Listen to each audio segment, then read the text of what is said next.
యేసుక్రీస్తు ప్రభువారి 12 మంది శిష్యుల్లో యేసుక్రీస్తు ప్రభువారికి చాలా సాన్నిహిత్యముగా ప్రేమ కలిగి ఉన్న శిష్యులు 3.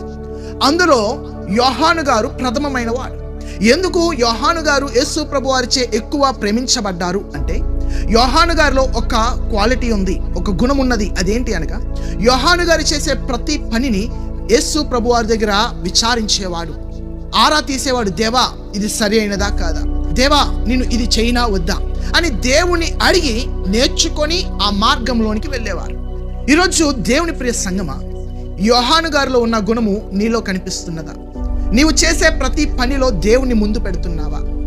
నీవు దేవునికి ప్రియమైన వ్యక్తివి కావాలి అంటే నీవు ప్రతిదీ దేవుని సన్నిధిలో పెట్టు, దేవుని సన్నిధిలో ప్రార్థించు, దేవుణ్ణి అడుగు. దేవా, ఏ మార్గంలో వెళ్ళమంటావు, ఎలాంటి నడిపింపులో నడవమంటావు అని దేవుని అడగగలిగితే దేవుడు తన మార్గములు నీకు తేటగా బయలుపరుస్తారు. అందుకని యోహాను గారికి ప్రకటన గ్రంథము బయలుపరచబడింది. దేవుని ప్రియ సంగమా, దేవుని ఆరాధిస్తే దేవునికి దగ్గరగా చేర్చబడతావు. దేవుని సన్నిధిలో ఎక్కువ గడిపితే దేవునిలో ఉన్న దివ్య గుణములన్నీ నీకు స్పష్టంగా అర్థమవుతాయి.